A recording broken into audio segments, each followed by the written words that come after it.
Salut, c'est Trado, content de votre pour la mise à jour des zones d'accumulation rationnelle pour l'or et pour l'argent. On commence comme d'habitude par les actualités. Il y a un très bel article sur le site L'or et l'argent, les mystérieux rallyes du cours de l'or de mars 2024. L'or a explosé ses précédents records dans un contexte assez défavorable, il ne faut pas l'oublier, hein. Les taux sont encore élevés, on parle de moins en moins de baisse de taux brutale. Bref, tous les carburants qui expliquaient la hausse de l'or se dissipe et pourtant l'or continue de monter, il inscrit même des records.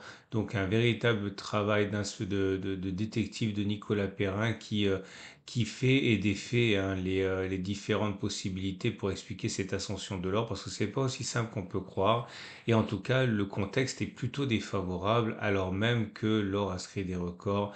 On parle des particuliers, on parle beaucoup des banques centrales, des achats cachés de banques centrales, etc., etc. Bref, je vous invite vraiment à regarder cet article. Si vous ne le regardez pas ce mercredi, mettez-le de côté pour ce week-end parce que vous allez apprendre beaucoup de choses sur l'actualité et également, hein, des perspectives pour 2024 pour l'or et même à plus long terme. C'est également dans cet article, hein, de Nicolas Perrin. Deuxième article que j'ai trouvé pour vous. Et c'est la raison pour laquelle l'or est actuellement en train de latéraliser, hein, après sa poussée de fièvre. C'est parce que tout simplement l'inflation est perçue de manière un peu plus pessimiste, hein. L'inflation ne stagne pas, donc cela veut dire derrière que les probabilités pour que les banques centrales aient une politique accommodante, eh bien, s'éloignent un petit peu. Comprendre que les taux vont rester élevés plus longtemps et c'est pas bon pour l'or et c'est pour cela que ça latéralise dans l'attente de nouveaux chiffres de l'inflation. Et dernier article que j'ai trouvé pour vous qui pourrait vous intéresser, c'est JP Morgan, JP Morgan qui explique que si on s'en tient aux chiffres officiels sur les ETF, eh bien le Bitcoin a dépassé l'or en matière d'allocation dans les portefeuilles des investisseurs.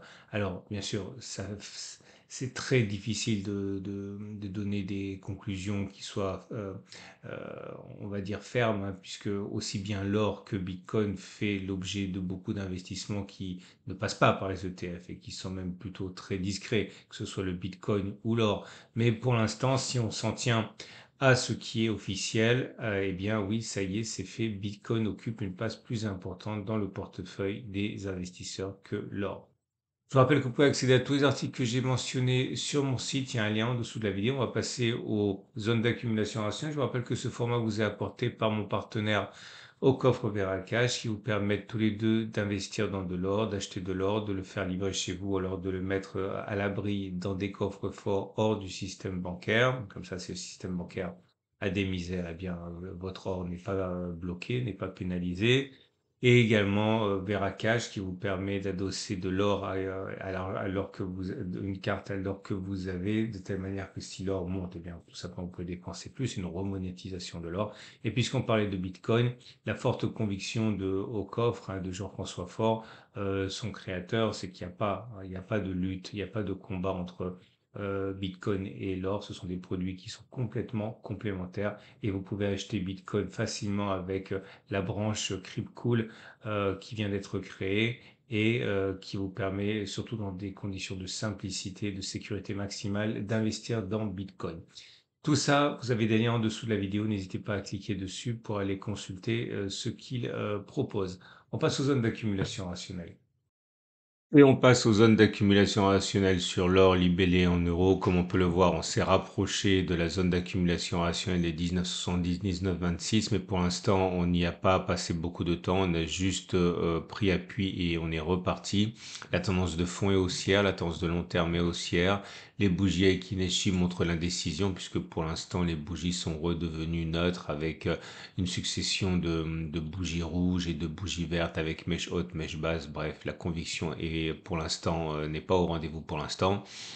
Je répète, tendance de fond, tendance long terme haussière. On n'est pas en zone d'accumulation rationnelle. Zone d'accumulation rationnelle, un retour sur 19,70, 19,26. Pour l'or libellé en dollars, c'est la même chose. On est dans une situation où La zone d'accumulation rationnelle a été approchée à 21,43, 20,73, mais on n'est plus dedans, donc on n'est plus en zone d'accumulation rationnelle. La tendance de fond est haussière, la tendance de long terme est haussière, et là aussi, cela manque de conviction pour l'instant. L'argent. L'argent libellé en euros est dans une situation équivalente. La consolidation a lieu, mais elle se fait vraiment à petits pas. On n'est pas en zone d'accumulation rationnelle, zone d'accumulation 22,6, 22 euros, tendance de fond haussière, tendance de long terme haussière, bougie Aiki plutôt neutre, avec une situation où les bougies fortement vertes haussières ont laissé la place à des bougies sans conviction, mèche haute, mèche basse. Je répète, tendance haussière, on n'est pas en zone d'accumulation rationnelle pour l'instant. Et on termine avec l'argent, mais libellé en dollars, pour un constat équivalent. On n'est pas en tendance, on est en tendance haussière et en tendance de long terme de fond haussière. On n'est pas en zone d'accumulation rationnelle, zone d'accumulation rationnelle 24,6, 24. Voilà. On a fait le tour. Je vous rappelle que ce format est mis à jour 2 fois par semaine, format court du mercredi, format long du samedi. Si vous voulez retrouver les articles que j'ai mentionnés, vous pouvez les retrouver en dessous de la vidéo. Et si vous voulez donner de la visibilité à ces vidéos sur l'or et sur l'argent, vous pouvez les liker, ça me fait plaisir et ça donne des informations à l'algorithme, hein, qui met en avant les vidéos qui sont likées. À samedi pour la mise à jour.